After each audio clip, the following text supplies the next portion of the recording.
The phone call came while I was washing Richard's coffee mug. I still use it every morning, the blue one with "World's Okayest Husband" that I gave him as a joke for our 30th anniversary. He'd laughed so hard he snorted coffee through his nose. 23 years I've been washing this mug alone now, and my hands still know the shape of the handle, the small crack near the rim that never quite leaked but always threatened to. Mom. Derek's voice had that tight quality, the one he uses with difficult clients at his law firm, not with me. We need to talk about the house. I set the mug in the drainer, careful. Good morning to you too, sweetheart. I'm serious. The new owners are taking possession Saturday. You need to have your things out by Friday night. The kitchen went very still. Outside, Mrs. Kowalski's wind chimes made their tinny music. I could hear them through the window I'd opened to let in the April air, the same window where I used to watch Derek ride his bike up and down this driveway, training wheels wobbling. What new owners? A pause. Then that exhale he does, the one that says I'm being difficult. Mom, we talked about this. The house sold 3 weeks ago. You agreed. I agreed to nothing. Well, Stephanie handled the paperwork, but we all discussed it. This place is too much for you. The stairs, the yard, everything. His voice softened, went gentle in that way that made my spine straighten. You can't maintain it alone. We found you that nice. Assisted living facility in Tampa, remember? Near Aunt Claire? I looked around my kitchen. At the morning light coming through the curtains I'd sewn in 1994, yellow gingham, because Richard said they made the room feel like summer. At the growth chart penciled inside the pantry door, Derek, Stephanie, little Michael, all their heights marked in my handwriting, their ages, the dates. Michael's last mark from 2019, age 16, 6'2" and still growing. He'd pressed his head against the door frame so hard, eager to prove he'd beaten his cousin Tyler's record. You sold my house, I said quietly. It's for the best. You'll love Tampa. They have activities, other people your age. Derek. I gripped the counter edge, felt the familiar curve of the laminate I'd wiped down 10,000 times. Whose name is on the deed? Silence. Derek. Whose name is on the deed to this house? Well, Stephanie said, I thought Dad put it in the family trust, or your father died before we set up. That trust, you remember? We had the appointment scheduled with Bob Patterson for that Thursday, but Richard had the stroke on Monday. My voice stayed level. Calm. We never finished the paperwork. More silence. I could hear him breathing. So whose name is on the deed, Derek? Mom. Listen. Mine, I said. Eleanor Catherine Morris, sole owner. I checked with the county recorder's office last week after Stephanie mentioned something about handling property matters. Took me 20 minutes. On their website, the silence stretched longer now. When Derek finally spoke, his voice had changed. Harder. You had no right to interfere. We're trying to help you. By selling my home without my permission? The papers are signed. The buyers put down earnest money. If you back out now, there'll be legal consequences. For who? I kept my voice soft. Not for me. I didn't sign anything. Stephanie signed. Stephanie doesn't own this house. I pulled out a kitchen chair, sat down slow. My knees weren't what they used to be. She forged my signature, Derek. That's fraud. Now wait a goddamn minute. His lawyer voice came out now, all steel and threat. You can't throw around accusations like that. Stephanie was acting in your best interest. You're 74 years old. You have no business living alone in a 3-bedroom house. I'm 71. What? 71. I won't be 74 until November. I touched the mug in the drainer, ran my finger around its rim. You don't even know how old I am. He made a sound, something between a cough and a laugh. That's not, the point, I said, is that you and your sister sold my house out from under me. The house I've lived in for 47 years, where I raised you, where your father died. My throat tightened, but I didn't let my voice shake. And you're calling to tell me I have 4 days to pack up my entire life. Mom, did you need the money that badly? The question hung there. I listened to the silence, and in that silence, I heard the answer. It's not about money, Derek said finally. It's about what's practical, what's safe. You had a fall last winter. I slipped on ice taking out the recycling. I didn't break anything. You could have.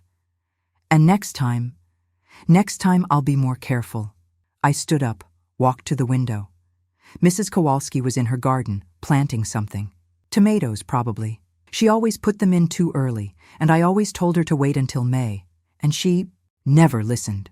Tell me about the buyers. What? The people who bought my house. Tell me about them. Another pause. A young family. He's some kind of tech consultant. She stays home with the kids. They have 2 little girls. How much did you sell it for? That's not... How much, Derek? $480,000. I closed my eyes. We'd bought this house in 1978 for $42,000. Richard worked double shifts for 2 years to make the down payment. I'd sold my mother's silver tea service, the one thing I'd wanted to keep after she died. The Hartley's house down the street sold last month for $620,000, I said. It's smaller than this one, needs a new roof. The market fluctuates. You underpriced it, to make it sell fast. We priced it fairly, and Mom, the money is going into a managed account for your care. You'll be taken care of. I'm already taken care of.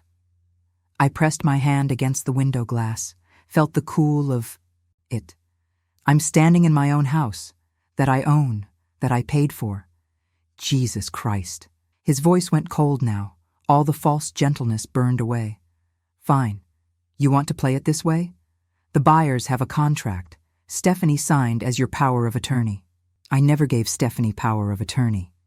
Silence again. Longer this time. She has papers, Derek said finally. Notarized. I'm sure she does. I turned from the window, looked at my kitchen calendar. April 18th, 2024, Thursday. I'd circled. Saturday in red, the day they expected me gone. Derek, I'm going to hang up now. Mom, don't be stupid about this. You can't win. Tell Stephanie I'll see her Saturday morning, 9 o'clock.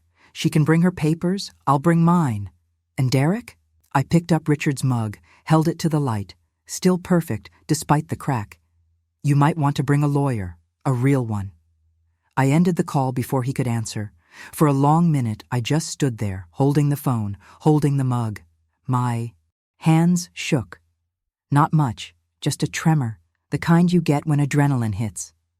I hadn't felt this particular shake since the hospital 3 years ago, when the doctor came out of the emergency room and his face told me everything before his mouth opened.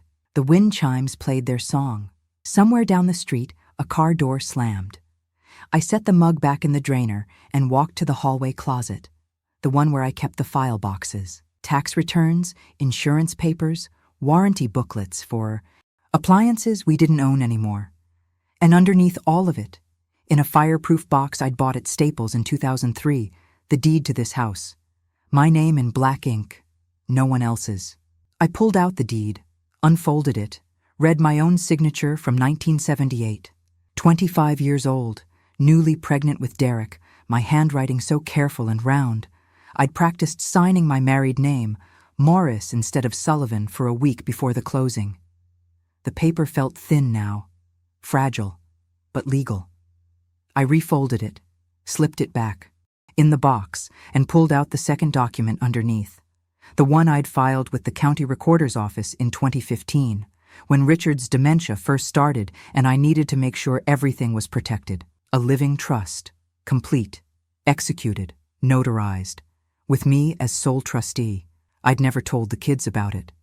Richard had a bad week, forgot my name, called me by his mother's name, and I'd panicked. Went to Bob Patterson, had everything drawn up proper. By the time Richard came back to himself, those small windows of clarity, I'd decided to wait. We'd do it together, I thought. Explain it to Derek and Stephanie when we were both clear-headed. But Richard never had another clear window. And then he was gone.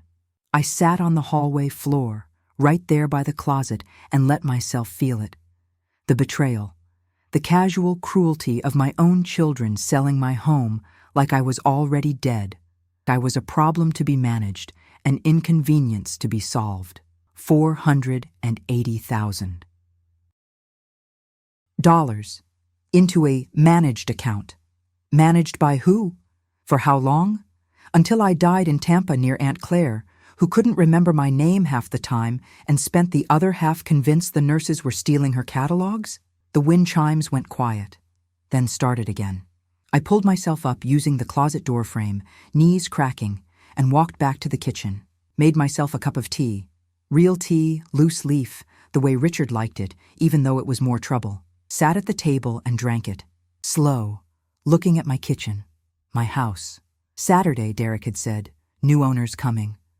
I smiled into my teacup. They had no idea what was coming. I didn't sleep that night. Not unusual. I haven't slept properly since Richard died. But this was different. This was the kind of awake where your mind spins and spins, pulling up memories like evidence, re-examining every conversation from the past 6 months for clues you missed. At 2 a.m, I gave up and went to Richard's study. I'd kept it. Exactly as he left it. Dust on the computer monitor, his reading glasses folded on top of a Tom Clancy novel he never finished, the calendar still turned to August 2021. Stephanie said I should clean it out, donate his books, turn it into a craft room. You don't even craft, Mom, she'd said, like that was the point. I sat in his leather chair, the one that still smelled faintly of his aftershave, Old Spice, the classic kind, and opened his filing cabinet.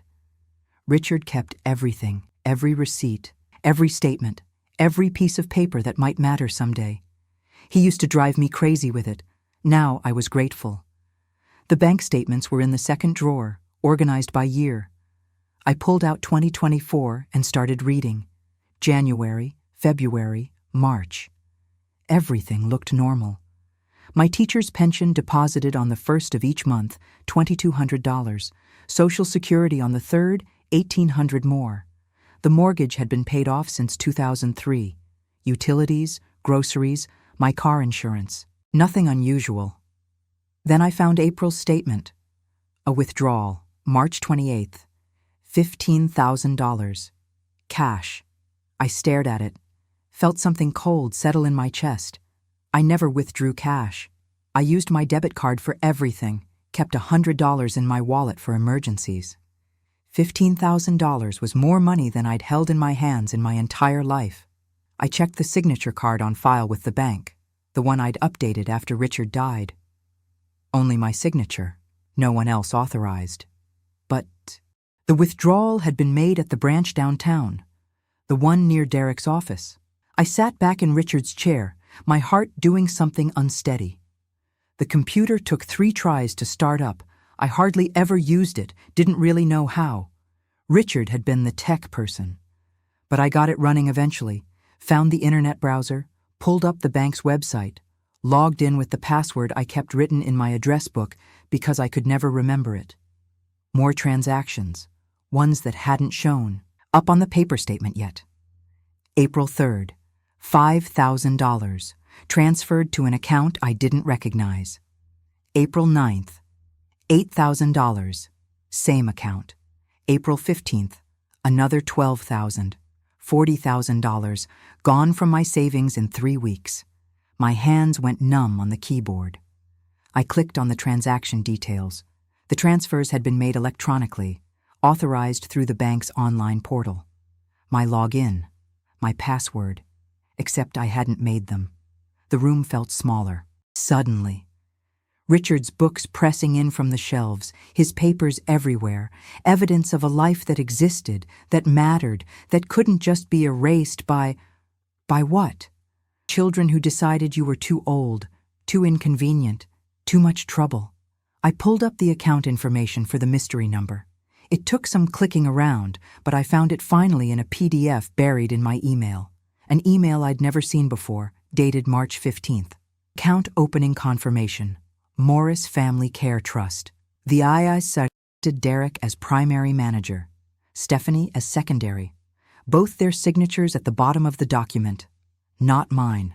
I scrolled through the email, read every word. It was professional, official looking. said the trust had been established for the long-term care and financial security of Eleanor Catherine Morris, and that all funds would be managed by appointed trustees for the benefit of the grantor. The grantor, me, who hadn't appointed anyone, hadn't opened any trust, hadn't signed anything. I printed the document.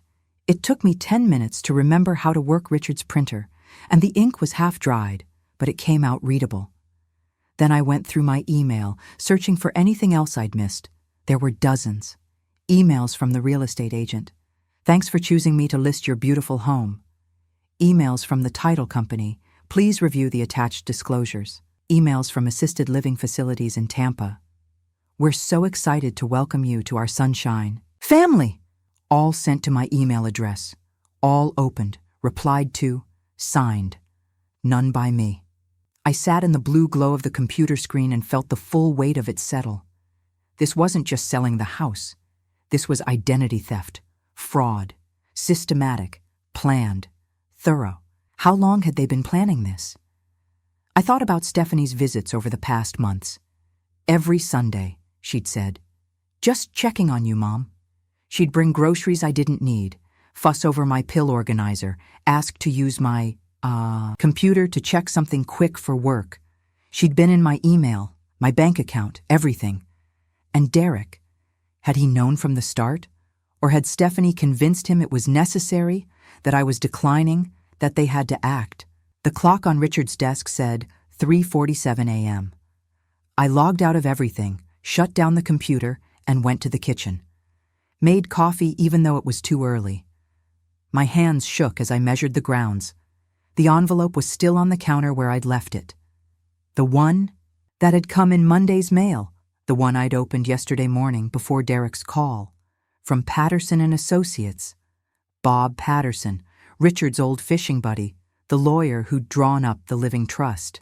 I'd called Bob on Monday, after Stephanie let slip something about finalizing the property arrangements. "Just checking," I'd said, "just making sure our paperwork was still current." Bob had been quiet on the phone. Then he'd said, "Eleanor, I need you to come to my office. Today, if possible." I'd gone Tuesday morning, sat in his wood-paneled office while he pulled out a file with my name on it. "Someone called last week," Bob had said carefully. "Said they were calling on your behalf. Wanted to know about dissolving the trust, transferring property to family members. Said you were experiencing memory issues and needed simplified financial arrangements." "Who called?" "A woman. Said she was your daughter. I didn't give her any information. Attorney-client privilege. But Eleanor, I'm concerned. Is everything all right?" I told him everything was fine. I was just checking, making sure. He'd looked at me the way people look at elderly women they think are confused, concerned, pitying. "The trust is solid," he'd said. "Can't be dissolved without your signature, notarized in my presence. And I'd need to see identification, confirm you understand what you're signing. Standard protocol." I'd thanked him and left. Now I opened the envelope again, read the letter he'd sent. "Dear Eleanor, following up on our conversation, I'm enclosing copies of all documents related to your living trust. I recommend you keep these in a secure location. If you have any concerns about anyone attempting to access your assets improperly, please contact me immediately. I've also taken the liberty of flagging your accounts with our office. Any requests for changes will require your in-person verification." 3 pages of documents were clipped to the letter. The trust, the deed, transfer, my signature, my initials, everything legal and binding and untouchable, unless you didn't know it existed. I drank my coffee and watched the sky lighten outside the kitchen window. Thursday morning now. 2 days until Saturday, until the new owners showed up expecting keys to a house they didn't actually own. What would Derek and Stephanie do when they realized? The anger came then, finally, hot and clean. Not the sad anger of betrayal, but something sharper. They'd taken my money, forged my signature, sold my home, told people I was incompetent, declining, unable to manage my own life. And they'd done it without ever asking me, without ever sitting down at this kitchen table and saying, "Mom, we're worried. Talk to us. Tell us what you need." They'd just decided, acted, erased me.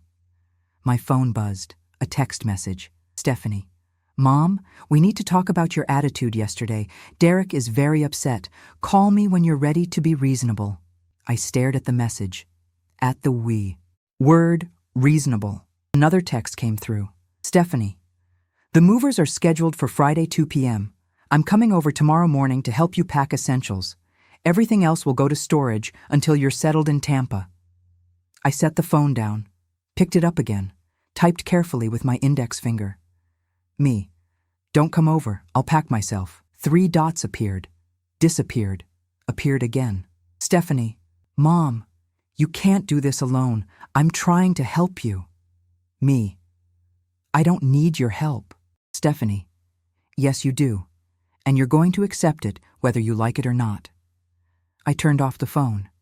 The sun was coming up properly now, gold light streaming through the gingham curtains. Mrs. Kowalski's wind chimes started their morning song. I had 2 days. I finished my coffee, rinsed Richard's mug, and went upstairs to get dressed.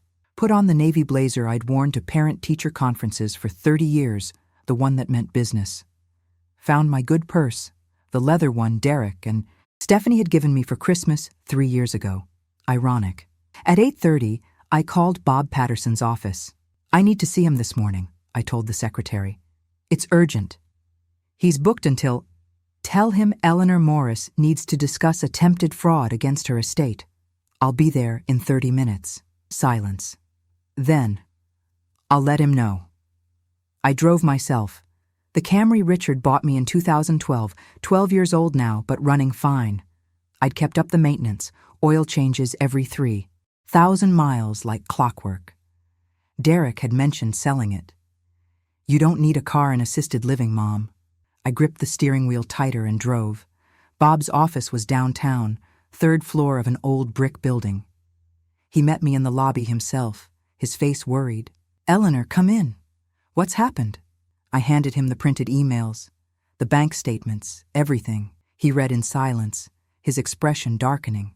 Jesus Christ, he said finally. Eleanor, this is serious. This is criminal. I know.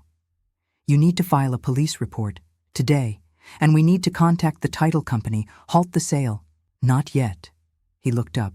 What? I sat down in the chair across from his desk, folded my hands in my lap. I want them to think it's going through. I want them to show up Saturday with their buyers and their paperwork and their moving truck. Eleanor. And then I want you there. With the real deed, the real trust documents, everything legal and official. I met his eyes. I want them to see exactly what they've done. Bob stared at me. Then slowly, he started to smile. You want to catch them in the act. I want them to understand, I said quietly, that I'm not senile. I'm not incompetent. And I'm not gone yet. He leaned back in his chair, that smile getting wider. Eleanor Morris, he said, you're going to give your children the worst Saturday morning of their lives. Yes, I said. I am. Friday morning, Stephanie let herself in with her key. I heard the front door open at 7:15. I was already up, had been up since 5, going through photo albums at the kitchen table. 47 years of birthdays, Christmases, ordinary Tuesdays. Richard in every picture, until suddenly he wasn't. Mom? Stephanie's voice echoed through the hallway. I brought coffee. I didn't answer, just kept turning pages. Derek's kindergarten graduation, his gap-toothed smile. Stephanie in her prom dress, purple taffeta, crying because her date was late. Michael's first day of high school, so tall he had to duck under the doorframe. She found me in the kitchen, stopped in the doorway, taking in the photo albums spread across the table, the boxes I'd pulled from the attic, the piles of memory. Oh, Mom. Her voice went soft. Sad. This is exactly why you can't stay here. You're living in the past. I looked up at her. Really looked. She'd dressed carefully. Yoga pants, expensive ones. A soft pink sweater. Hair pulled back in a ponytail that made her look younger than 52. She'd brought Starbucks, 2 cups, 1 for each of us. The good daughter taking care of her aging mother. I didn't know you still had a key, I said. Of course I have a key. You're my mother. She set the coffees down, started clearing space on the table, moving my albums aside like they were trash. I would have been here earlier, but Pilates ran late. Have you started packing yet? No, she sighed.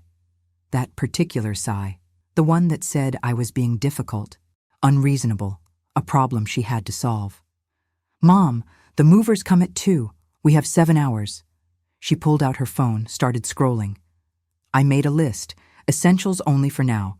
Clothes, toiletries, medications, your jewelry, everything else can go to storage or Goodwill. My house isn't being sold. Her fingers stopped scrolling. What?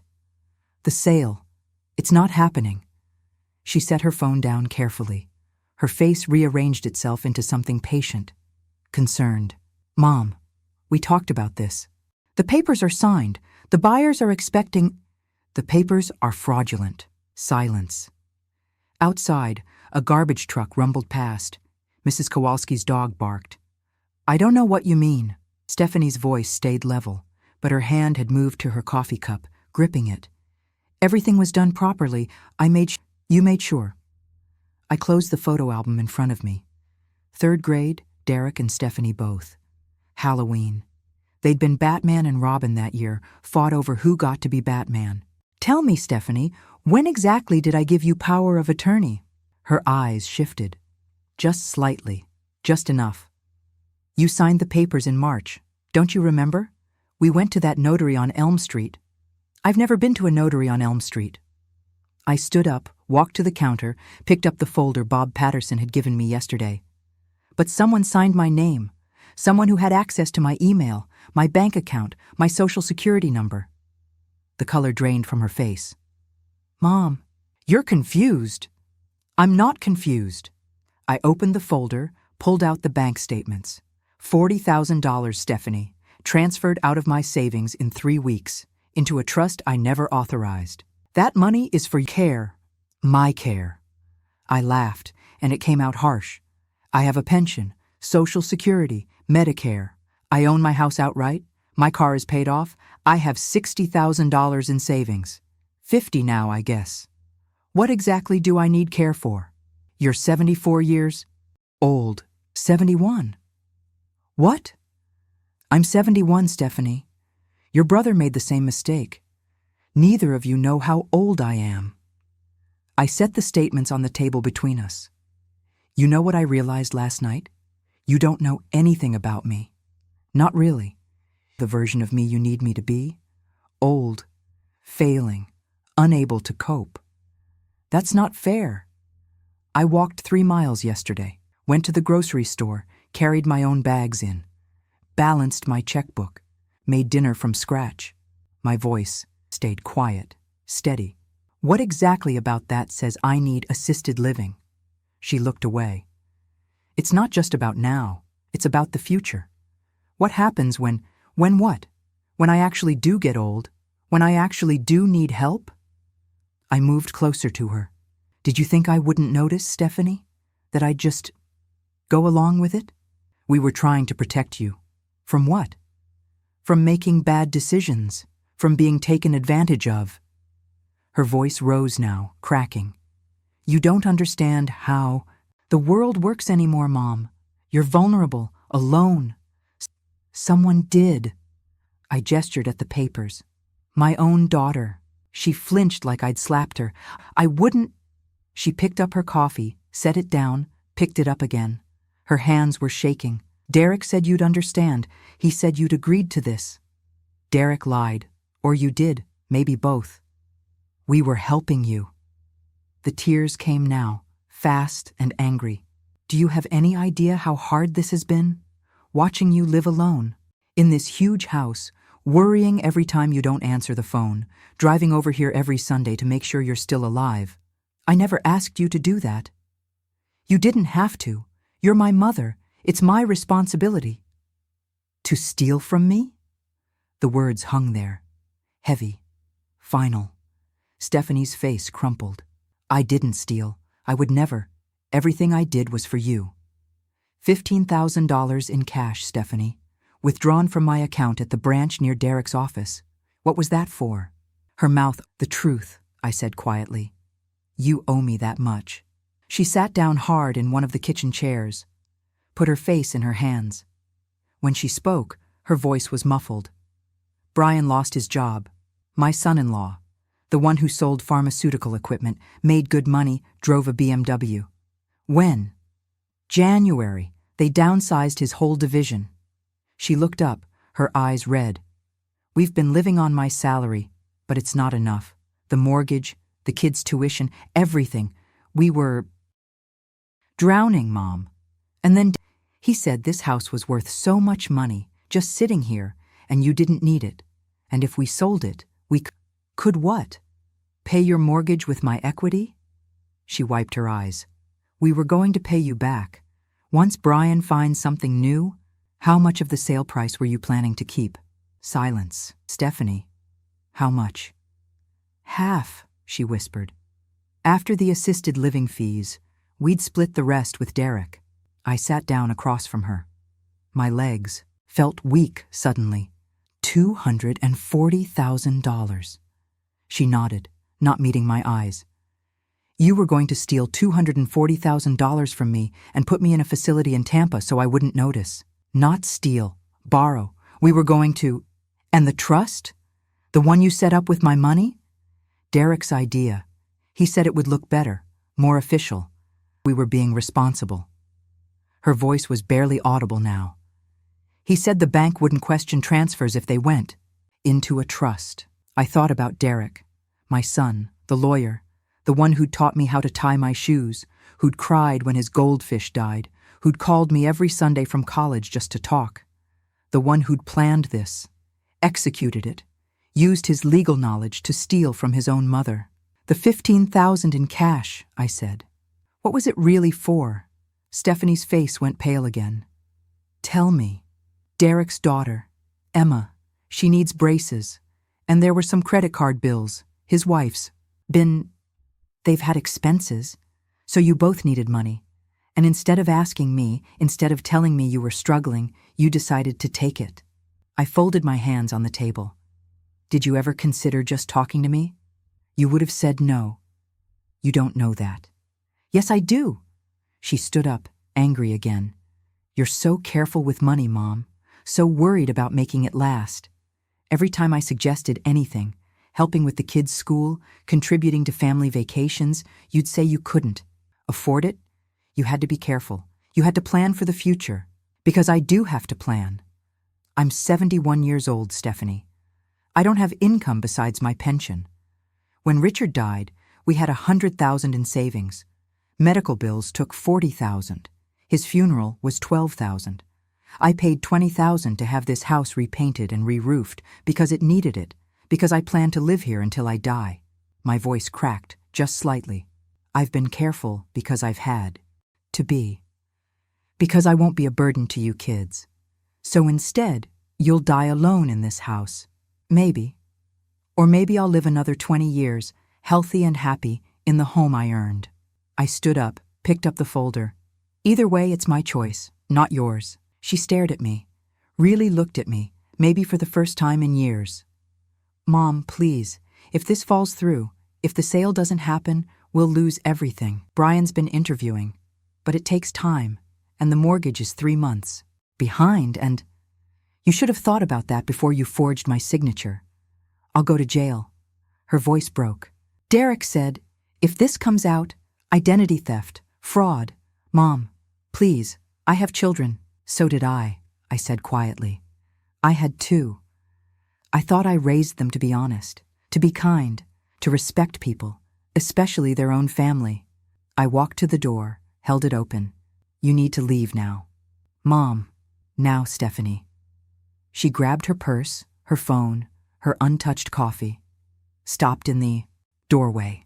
What happens tomorrow? She whispered. Tomorrow, you and Derek and whoever you've been lying to will show up here expecting to take possession of my house, and you'll learn that some things can't be stolen. I met her eyes.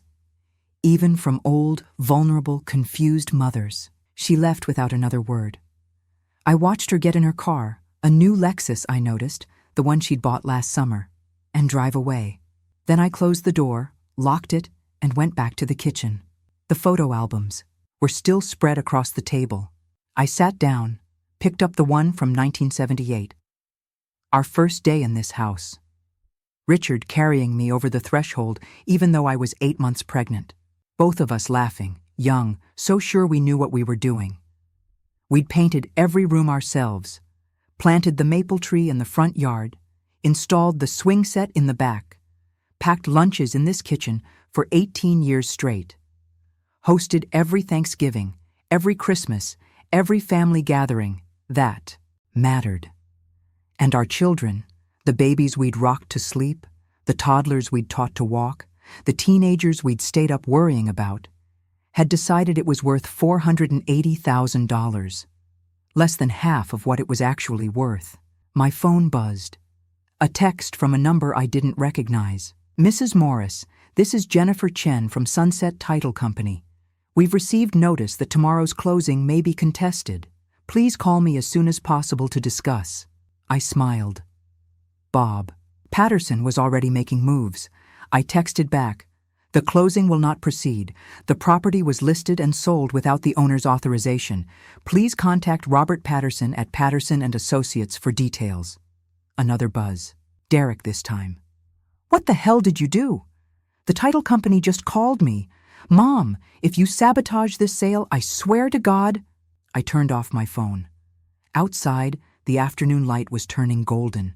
Tomorrow at 9, they'd all be here.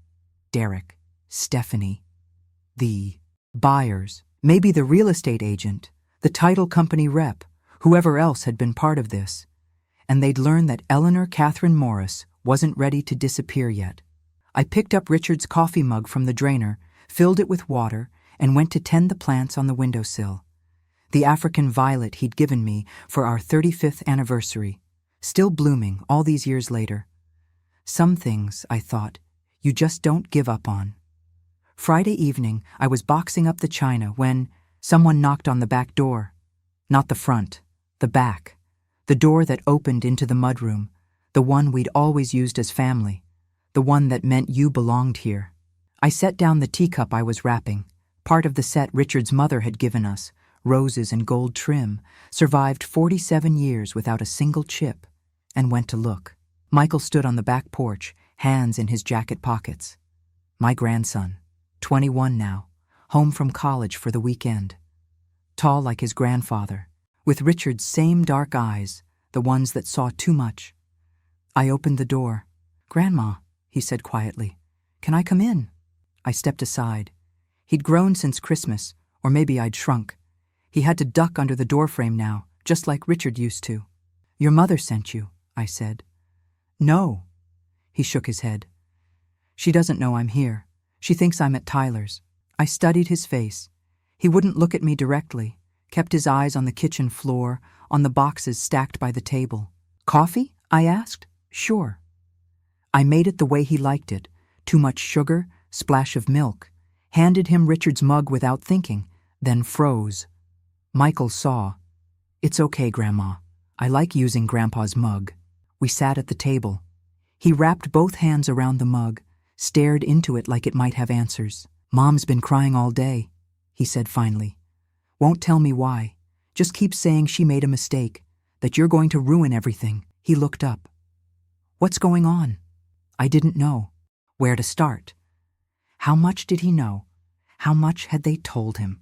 "What did your mother tell you about this house?" I asked. "About me moving? That you couldn't manage it anymore? That it was getting dangerous?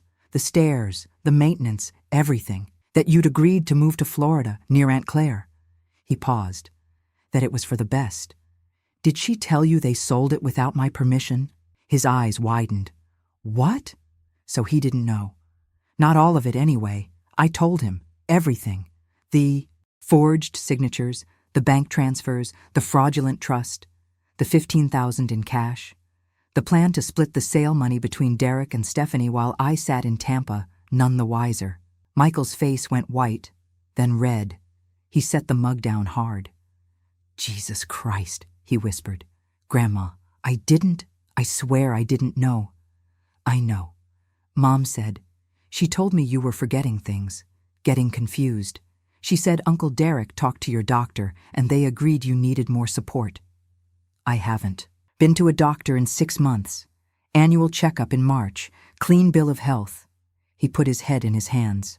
Oh my God. Michael. She lied to me. They both lied. He looked up, his eyes wet. They were going to steal from you. My own mother. She's in trouble, I said quietly. Your dad lost his job. They're behind on bills. So they steal from you? His voice cracked. You're her mother. People do terrible things when they're desperate. That's not an excuse. He stood up, started pacing. You've given us everything. Every birthday, every Christmas, every time I needed help with college stuff. You've always been there. And this is how they repay you? I watched him pace, saw Richard in every movement, every gesture. Richard, who would have been so proud of this boy. This man. Sit down, Michael. He sat, still shaking. Tomorrow morning, I said. They're all coming here. Your parents, Derek and his wife, the people who think they're buying this house, and they're going to learn that the sale isn't happening, that everything they've done is illegal. Good, he said fiercely. They deserve. Your mother could go to jail. That stopped him. Identity theft, fraud, forgery. These aren't small crimes, Michael. Bob Patterson, my lawyer, he says I'd have grounds for criminal prosecution. Are you going to? I looked at the boxes of china, at the photo albums still spread across the table, at this kitchen where I'd fed this boy alphabet soup when he was 3, where I'd helped him with homework at 8, where he'd told me about his first heartbreak at 16. I don't know, I said honestly. Part of me wants them to understand, really understand what they've done. I turned to look at him. But they're still my children. They treated you like you were already dead, like you didn't matter. I know. So why would you protect them? Because I'm their mother. I smiled sadly. That doesn't stop, Michael, even when they break your heart. He was quiet for a long moment. Then, what do you need me to do? Tomorrow, 9 a.m. I need you here. Done. Your mother won't like it. I don't care what my mother likes. His jaw set, stubborn. You're my grandmother. You taught me how to read. You came to every single one of my soccer games, even the away ones in the rain. You helped me pay for books last semester when my financial aid didn't come through. His voice got rough. You matter, Grandma, more than they do. Something in my chest loosened, just a little. Thank you, I whispered. We sat together in the quiet. Outside, dusk was settling in. Mrs. Kowalski's porch light came on. Can I ask you something? Michael said. Of course. Are you scared? About tomorrow? I thought about it. Really thought. Yes, I said finally. Terrified. Of what? Of losing them, my children. Even after everything, I don't want to lose them. I picked up a teacup, felt its weight, but I'm more scared of losing myself, of becoming the person they think I am, helpless, incompetent, disposable. You're the strongest person I know. I don't feel strong. I feel old and tired and very, very sad. But you're doing it anyway, standing up to them. Because I have to. I set the teacup down. Your grandfather used to say, when things got hard, when we didn't know what to do, he'd say, Eleanor, sometimes the only way out is through. I miss him, Michael said softly. Me too. Every day. We finished. Our coffee in silence. Then Michael helped me pack the rest of the china, wrap each piece carefully in newspaper, stack the boxes by the wall. You're not really moving, are you? He asked. No, these are just... I needed to do something with my hands. I'll unpack it all next week. I'll help you. You have school? I'll come home next weekend. We'll put everything back exactly where it belongs. He looked around the kitchen. This house should stay yours, Grandma, for as long as you want it. After he left, hugging me tight at the door, promising he'd be here tomorrow no matter what, I sat in Richard's chair in the living room and let myself feel it all. The fear, the anger, the grief. Tomorrow I would face my children. Tomorrow I would prove they'd lied, stolen, betrayed. Tomorrow I would win. And lose, all at the same time. My phone rang. I'd turned it back on after Michael arrived. Derek's name on the screen. I almost didn't answer, but something made me pick up. Mom. His voice was tight, controlled.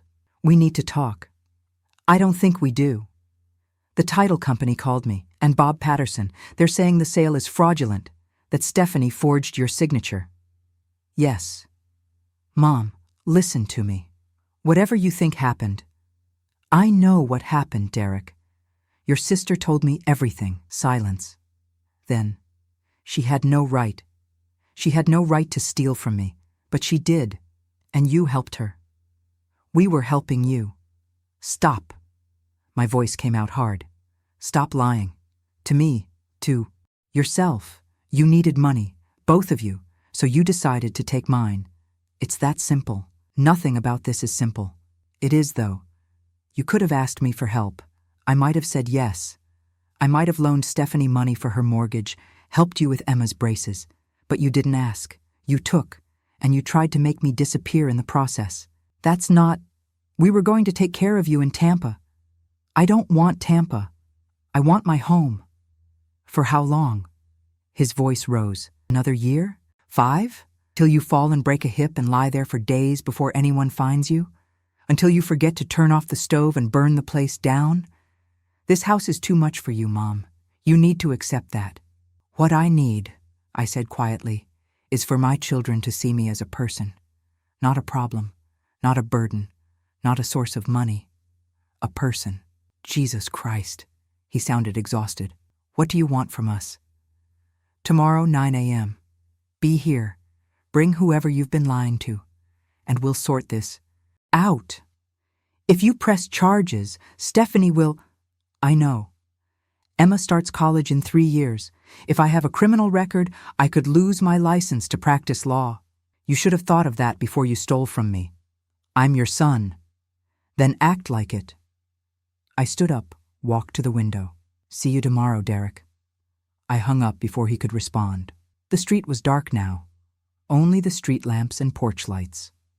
I could see the house across the street, the Hartley's house, the one that sold for $620,000 last month. New owners had already moved in. Young family, 2 kids, a dog. I'd watched them unload their moving truck, their whole lives in boxes. Starting over. New beginning. I pressed my hand against the window glass, felt the cool of it. Tomorrow wasn't going to be a new beginning.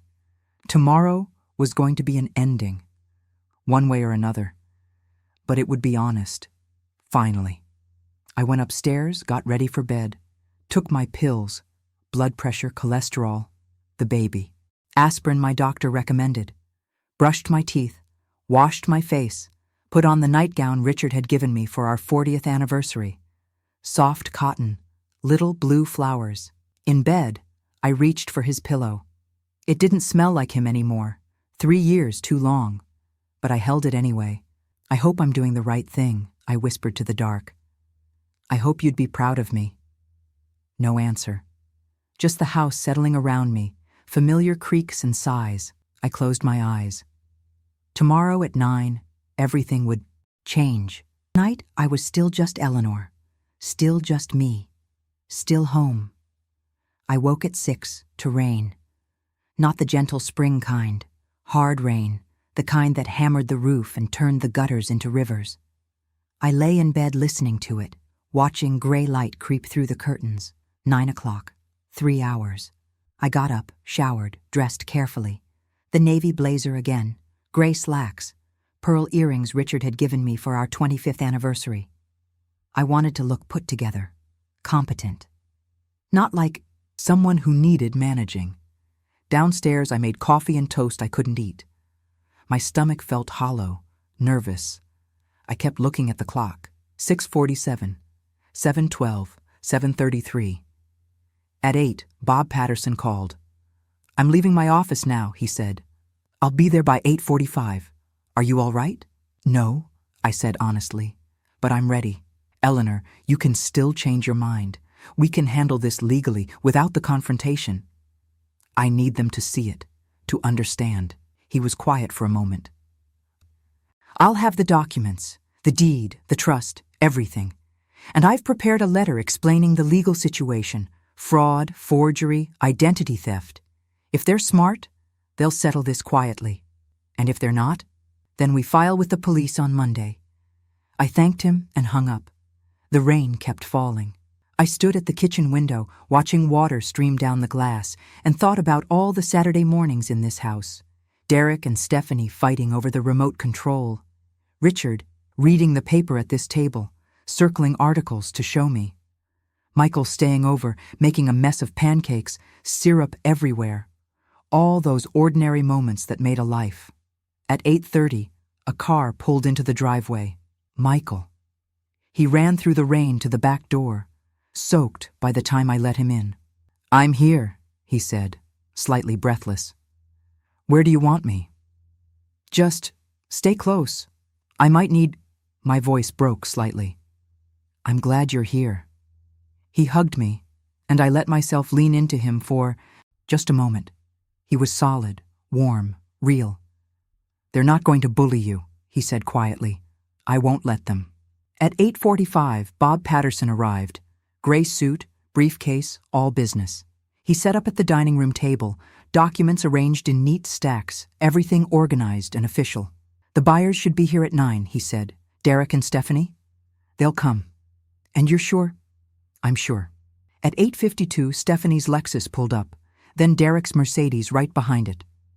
I watched them park, saw them sit in their cars for a moment, not moving, gathering courage maybe, or rehearsing lies. They got out together. Stephanie had an umbrella. Derek didn't. They walked to the front door, and I noticed they both looked terrible. Derek's face was haggard, unshaven. Stephanie's eyes were swollen, red-rimmed. Good, I thought, and then immediately felt ashamed. I opened the door before they could knock. "Come in," I said. They stepped into the foyer, dripping, saw Michael standing in the hallway, arms crossed. "What's he doing here?" Derek asked. "He's here because I asked him to be," I said. Living room. We filed in like strangers. Stephanie took the couch, Derek the armchair. Michael stood by the fireplace. Bob Patterson came in from the dining room, briefcase in hand. "Bob?" Derek said flatly. "Of course. Mr. Morris, Ms. Blake." Bob nodded to each of them. Professional. Cold. "Mom." Stephanie's voice was small, pleading. "Please, we can work this out. You don't need lawyers." "I think I do, actually." The doorbell rang. We all froze. "That'll be the buyers," Bob said quietly. I went to answer it. My hands shook as I reached for the doorknob. A young couple stood on the porch, late 30s maybe. The woman was pregnant, 6 months, I guessed. The man held a folder, real estate documents probably. They both smiled at me, nervous and excited. "Mrs. Morris," the woman said. "I'm Jennifer. This is my husband, Tom. We're so excited to finally meet you. We just, love this house."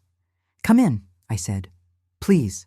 They came in, shaking off rain, looking around with those eager eyes people get when they're about to own something new, something they think is theirs. "We brought the girls," Jennifer said, gesturing to the car. "They're so excited. Can they—" "Not yet," I said gently. "We need to talk first." Something in my tone made her smile fade. "Is something wrong?" I led them into the living room. They saw Derek, Stephanie, Bob Patterson with his briefcase, the tension thick as smoke. "Please sit," I said. They sat on the love seat, holding hands. Tom's grip on the folder tightened. "I'm sorry," I said, looking at them directly. "But this house isn't for sale." Jennifer blinked. What? The listing was fraudulent. The signatures were forged. I never authorized the sale of my property. "But—" Tom opened the folder, pulled out papers. "We have a contract. We've put down $60,000 in earnest money." "I know, and I'm very sorry. But the contract is invalid." I gestured to Bob. "This is my attorney. He can explain." Bob stepped forward, handed Tom a document. As you can see, the deed to this property is held in a living trust with Mrs. Eleanor Morris as sole trustee. No sale can occur without her explicit notarized authorization, which she did not provide. Tom read the document, his face going pale. But the title company, they verified forged documents, Bob said. Documents created by Mrs. Morris's daughter, without her knowledge or consent. Jennifer turned to look at Stephanie. You're her daughter? Stephanie's face crumpled. She started to speak, but Derek cut her off. This is a family matter, he said sharply. We can settle it privately. There's no need to involve. There's every need, I said. These people were about to pay nearly $500,000 for a house that was never legally for sale. They deserve to know why. Mom, please. Stephanie was crying now. Please don't do this. Tell them, I said quietly. Tell them what you did. She looked at the young couple, at their confused, frightened faces. We thought. She forged my signature, I said when Stephanie couldn't continue. On a power of attorney, on sale documents, on bank authorizations. She and her brother transferred $40,000 out of my savings account. They planned to sell my home and split the proceeds while I was placed in an assisted living facility in another state. Silence was absolute. Jennifer's hand moved to her belly, protective. Tom stood up slowly. We're leaving, he said. His voice shook with anger. And we'll be contacting our attorney. The title company should refund your earnest money, Bob said. If they don't, call me. He handed Tom a business card. I'll make sure you're made whole. They left without another word. The door closed behind them, and I heard their car start, pull away. Gone.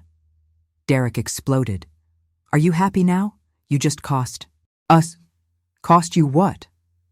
Michael stepped forward, his voice deadly quiet. Money you were stealing? Stay out of this. No. Michael moved between Derek and me. You're done telling people what to do, both of you. You have no idea what you're talking about, Derek said. The financial pressures, the responsibility of stealing from your own mother? Michael's face was hard. That responsibility? Stephanie sobbed into her hands. Derek's jaw worked. Fury and something else. Fear, maybe. Warring. On his face. I sat down in Richard's chair. Suddenly, very tired. Bob, I said quietly. Show them. Bob opened his briefcase, pulled out more documents. These are bank records showing unauthorized transfers. Email records showing fraudulent correspondence conducted using Mrs. Morris's identity. Power of attorney documents with forged signatures. He set them on the coffee table one by one. Any one of these constitutes a felony. Together they represent systematic financial exploitation of an elderly person. The penalties include prison time, substantial fines, and mandatory restitution. Derek's face went white. However, Bob continued, Mrs. Morris has not yet filed a police report. She asked me to come here today to give you an opportunity to make this right. How? Stephanie whispered. How can we possibly? Return the money, I said.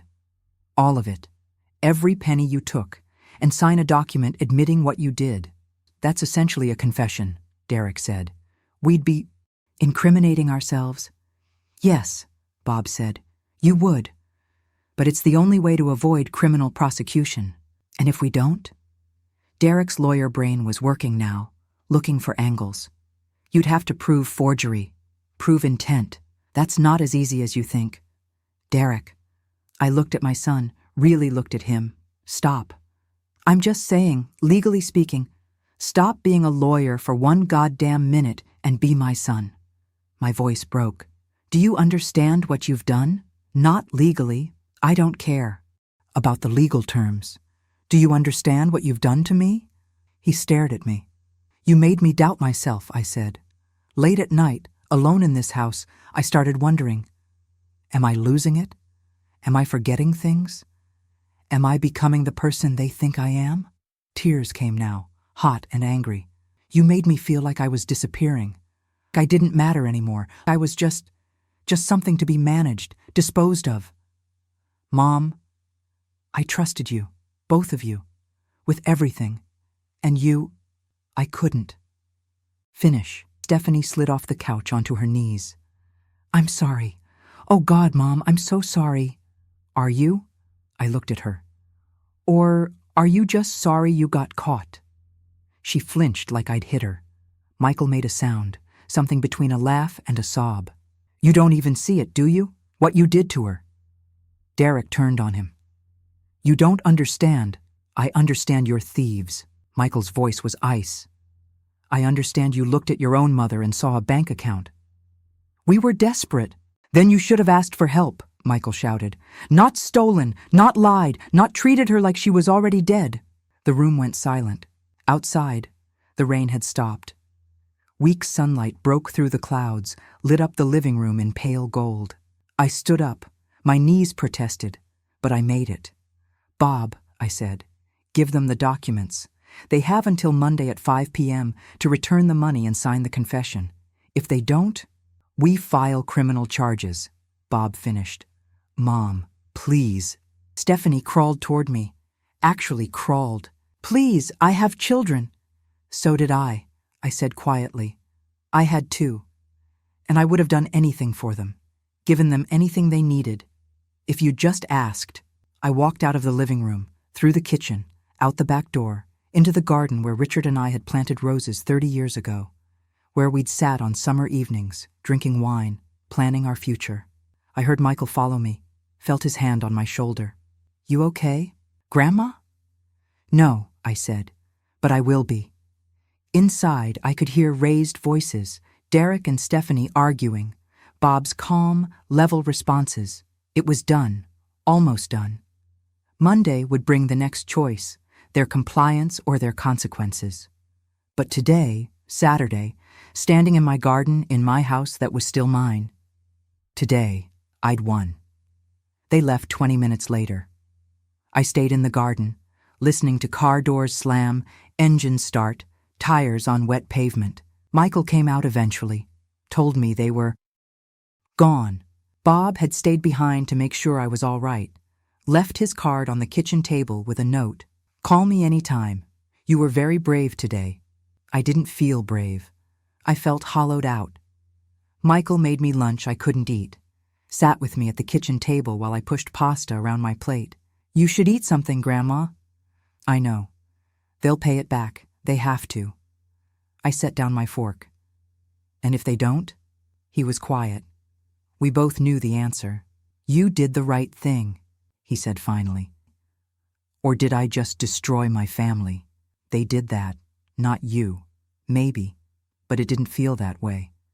Michael stayed until 3, helped me put away the boxes of china I'd packed yesterday, each piece back in its place, like nothing had happened. My daughter hadn't knelt on this floor crying, like my son hadn't stood in that doorway calculating legal angles instead of saying he was sorry. After Michael left, the house felt too quiet. I turned on the television. Some cooking show, people making elaborate desserts, but couldn't focus. Turned it off again. The silence pressed in. I walked through the rooms. Living room where Richard proposed to me in 1974, down on one knee even though we'd been dating for 3 years and I already knew I'd say yes. Dining room where we'd hosted Derek and Stephanie's rehearsal dinners, where we'd celebrated anniversaries, birthdays, ordinary Fridays that felt special just because we were together. The stairs, 13 steps, I'd counted them 1,000 times. Derek was right about one thing. They were getting harder. My knees ached by the time I reached the top, the bedrooms. Derek's still painted the blue he'd chosen at age 12. Stephanie's, yellow, with the window seat where she'd spent hours reading. The guest room where Michael stayed when he visited, where Richard's mother had lived her last 6 months before the cancer took her. Our bedroom. Richard's side of the closet still held his clothes. His shoes lined up on the floor. I'd packed away most of his things after the funeral. The hospice counselor said it would help with closure, but I couldn't bring myself to touch the closet. Sometimes I still reached over at night, expecting to find him there. I sat on the bed, looked at the photos on the nightstand. Our wedding day. I was 23, he was 25. Derek's birth, Stephanie's. Family portraits from Sears. everyone matching in white shirts and khakis. The last photo we took, together, Christmas 2020, both of us in ugly sweaters Michael had bought as a joke. Richard was thinner in that one, already sick, though we didn't know it yet. His smile looked tired. "I miss you," I whispered to the photo. "I need you to tell me what to do." No answer. Just the house settling, the refrigerator humming downstairs, Mrs. Kowalski's wind chimes starting up again outside. My phone rang. Unknown number. I almost didn't answer, but something made me pick up. "Mrs. Morris? This is Jennifer. From this morning." The young woman, the pregnant one who'd been buying my house. "I'm so sorry to bother you," she continued quickly. "I got your number from the real estate agent. I wanted to apologize." "You have nothing to apologize for. I feel terrible. We had no idea. If we'd known your family was—" She paused. "Are you all right?" The question caught me off guard. This stranger, this woman I'd known for 10 minutes, asking if I was all right when my own children hadn't. "I don't know," I said honestly. "I'm sorry. I shouldn't have called. I just kept thinking about you, alone in that house, after everything." Her voice got thick. "My mother died 2 years ago, and before she passed, my brother tried to get her to sign over her house to him, said it was for tax purposes, estate planning, all these official-sounding reasons. But really, he just wanted to sell it and take the money." "What happened?" "She refused. They didn't speak for the last 6 months of her life. He didn't come to the funeral." Jennifer took a shaky breath. "I think about that a lot. How she died alone because her son cared more about money than her." I sat down on the bed. "I'm sorry. I wanted to tell you that I think you were incredibly brave today, standing up to them like that. My mother couldn't. She gave in, signed everything. And then she died 3 weeks later, and he sold the house before we even had the estate sale. That's horrible." A pause. "I don't know your children. I don't know their side of the story, but I know what it's like to watch someone take advantage of a parent who deserves better.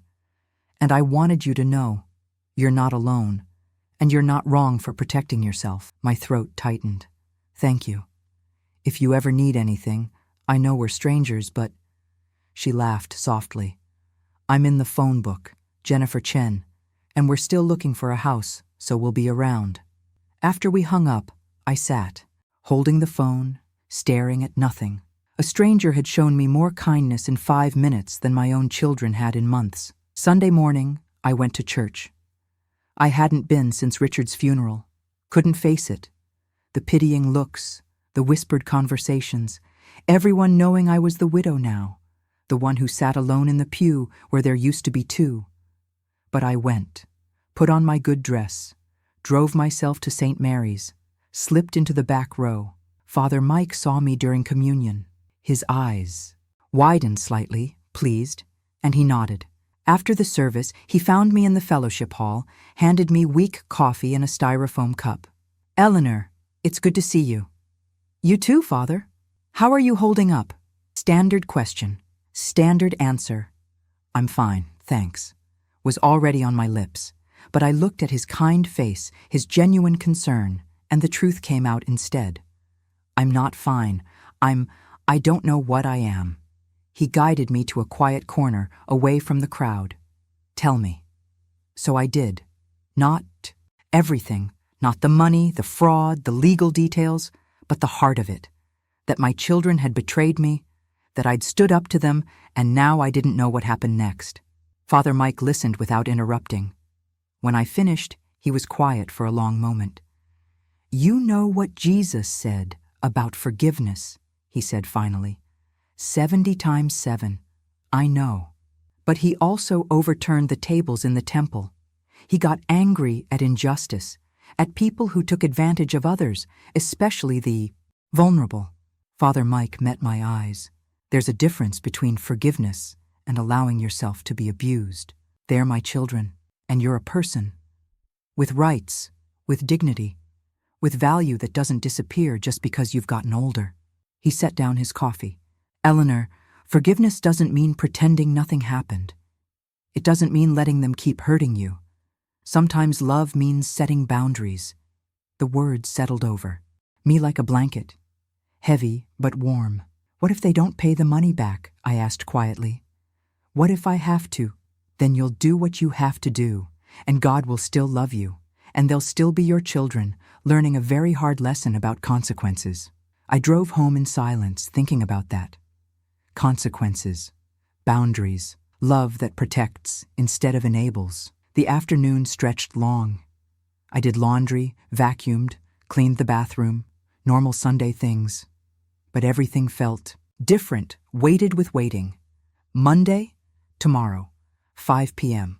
Would they come through? Or would I be making a very different phone call to Bob Patterson? At 4 o'clock, my doorbell rang. I opened it to find Stephanie on the porch, alone.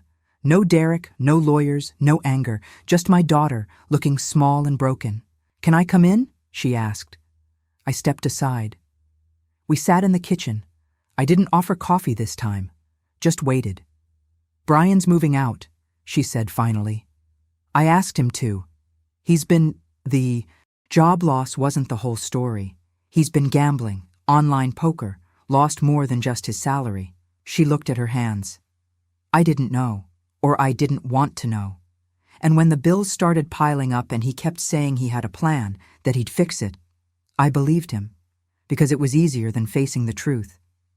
I stayed silent. Derek and I were talking at the lawyer's office, figuring out how to do this, how to make it work. And he asked me how much Brian had really lost. I told him, and Derek, her voice cracked. Derek looked at me and said, "You destroyed our mother for a gambling addict?" She started crying. I did, didn't I? I destroyed you for him, for someone who didn't deserve it, who never deserved it. Stephanie, I'm not here to ask for forgiveness. I don't deserve that. I wanted you to know that Derek and I went to the bank this morning. We're selling my car, taking out a loan against Derek's house, using Emma's college fund. We'll have the money by tomorrow, all of it. Emma's college fund? She can get loans, like everyone else. I should have done instead of stealing from my mother. She wiped her eyes.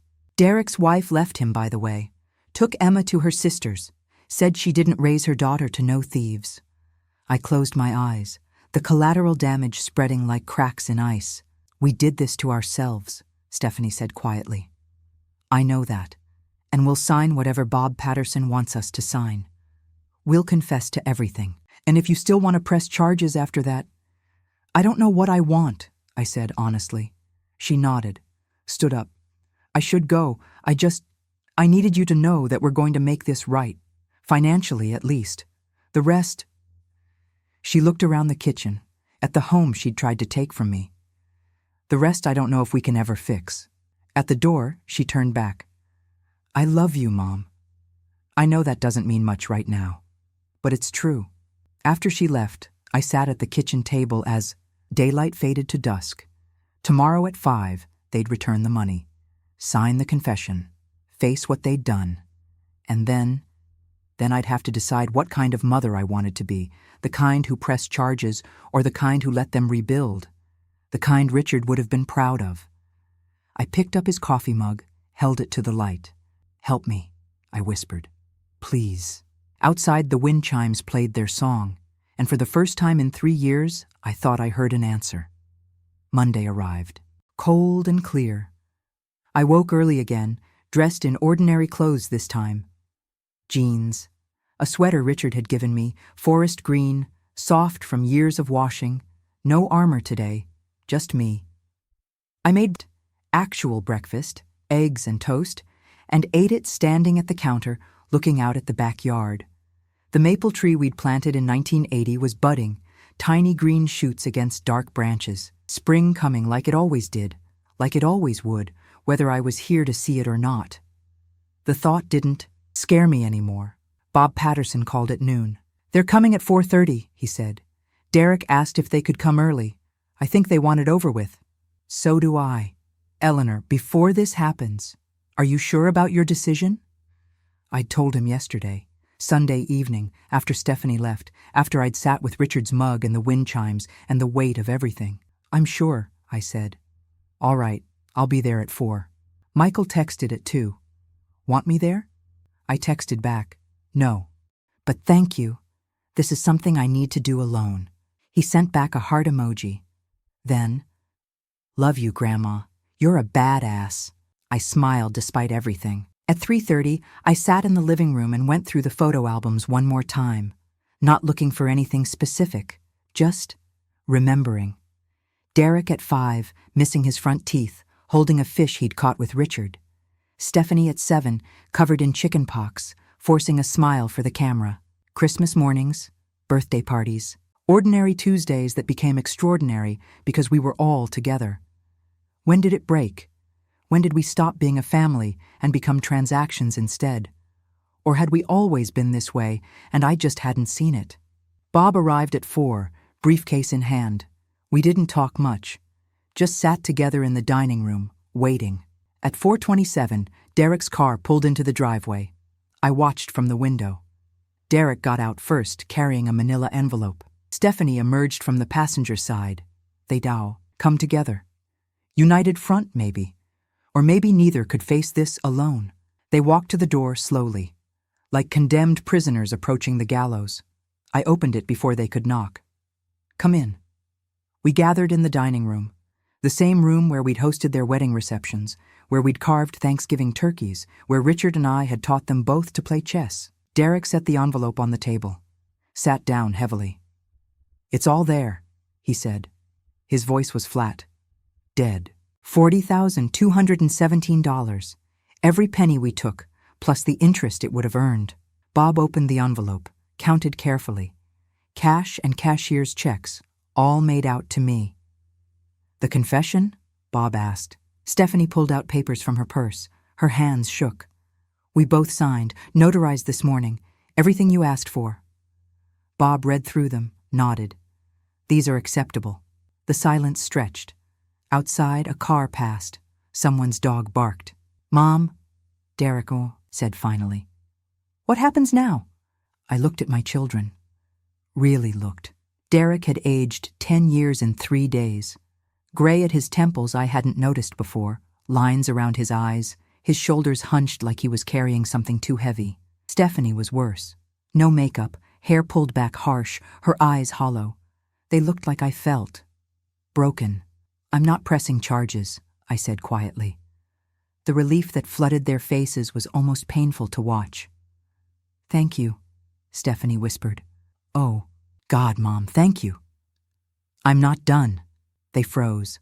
I stood up, walked to the window, looked out at my street, my neighborhood, my life that they'd tried to package up and sell.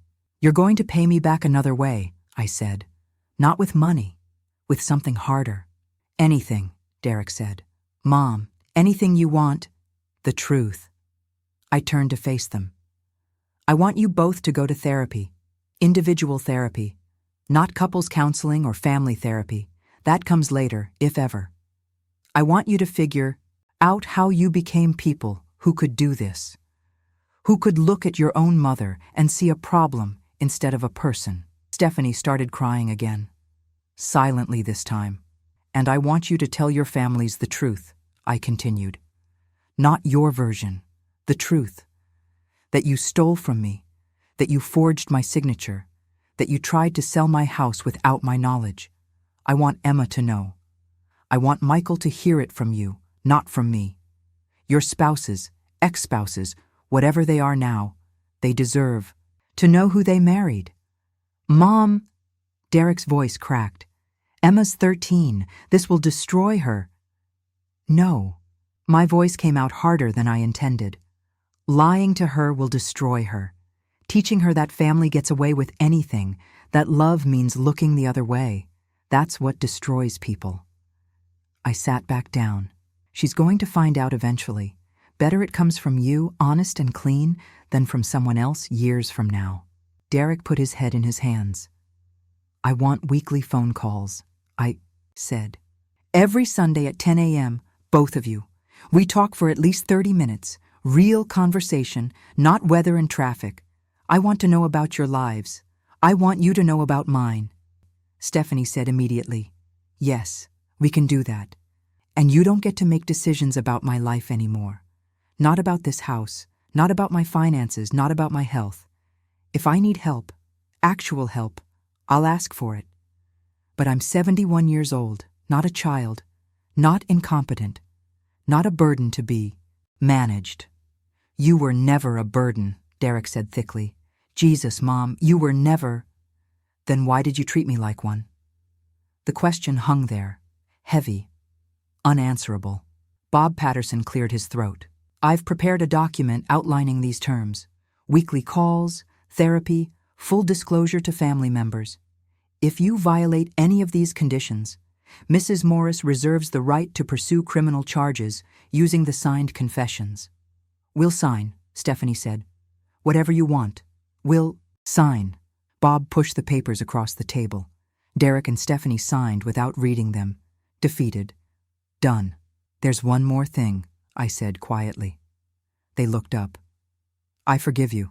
Stephanie made a sound like she'd been punched. Derek's eyes went wide. I forgive you, I repeated. Not because you deserve it, not because what you did was okay, but because you're my children, and I love you, and I don't want to spend whatever time I have left carrying this anger. Mom, Stephanie reached for my hand. I pulled back. But forgiveness doesn't mean trust. You broke something, and I don't know if it can be fixed. Maybe someday, maybe years from now, if you do the work, if you actually change, maybe we can rebuild. But right now, I stood up. Right now, I need you to leave my house. They left. No arguments, no appeals, just gathered their things, signed Bob's papers, and walked out of my house into the late afternoon sun. I watched from the window as they got into Derek's car. Saw them sit there for a moment before driving away. Stephanie was crying. Derek stared straight ahead, hands gripping the wheel. Then they were gone. Bob packed up his briefcase quietly. You handled that with more grace than they deserved. Or maybe I'm just too tired to be angry anymore. The therapy requirement was smart. Make them do the work. I learned that from you, actually. Something you said at Richard's funeral. That grief is work, and you can't skip it or it comes back worse. I smiled sadly. This is their grief. For who they thought they were, who they wanted to be.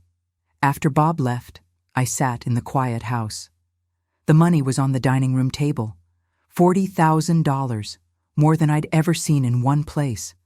I should have felt victorious, vindicated. I'd won, but I just felt old. My phone buzzed. A text from Michael. How'd it go? Me. It's done. They paid everything back. I didn't press charges. Michael. Are you okay? Me. Getting there. Michael. I'm proud of you, Grandma. Grandpa would be too. I stared at that message for a long time. Then I got up, walked through the house one more time, not cataloging what I'd almost lost, just seeing it, my home, my life, still here, still mine. In the bedroom, I opened Richard's closet, looked at his shirts, his jackets, his shoes lined up like soldiers. I kept the house, I told him. I kept everything. But I think, my voice broke. I think it's time to let some things go. I pulled out one of his flannel shirts, the blue one he wore every Saturday for yard work, held it to my face, breathed in the faint ghost of Old Spice and sawdust and him. Then I folded it carefully and set it on the bed. One shirt, just one. Tomorrow, maybe two. Next week, a few more. Not erasing him, just making room for whatever came next. Downstairs, I made dinner. Real dinner. Chicken, rice, vegetables. Set the table with real plates, not paper. Poured myself a glass of the wine Stephanie had brought last month, back in, when she was still pretending to be a good daughter. It was expensive wine. Tasted good. I ate slowly, looking around my kitchen. At the gingham curtains, the ceramic rooster, the growth chart on the pantry door. At Richard's mug in the drainer, waiting for tomorrow's coffee. At the life I'd built here. The life I'd fought for. The life I'd keep living as long as I could. My phone rang as I was washing dishes. Unknown number again. Mrs. Morris? It's Jennifer Chen. I hope I'm not bothering. You... Not at all. I wanted you to know we found another house, a smaller one, but perfect for us. We're closing next month. She paused. And I was thinking, once we're settled, maybe you'd like to come to dinner? Meet the girls?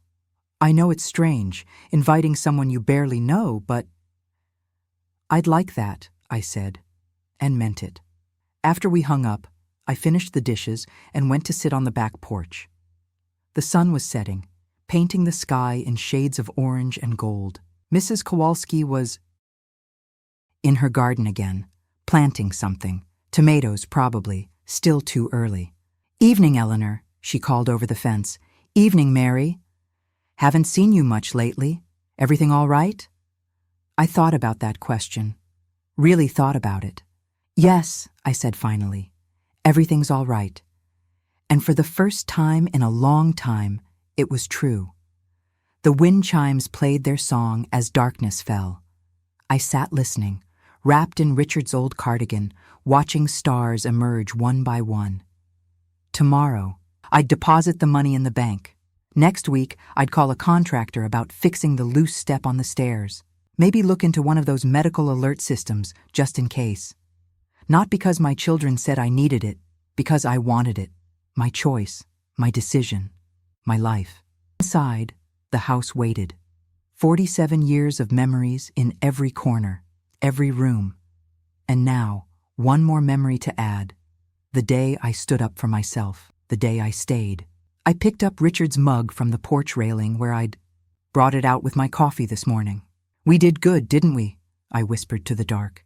"With this house, this life, we did good." The wind chimes answered. Or maybe it was just the wind. But I chose to believe it was him, telling me what I already knew, that I was home, that I was enough, that I'd be okay. I carried the mug inside, locked the door, and turned out the lights. Tomorrow was Tuesday. I'd wake up in my own bed, in my own house, in my own life. And that, after everything, was enough.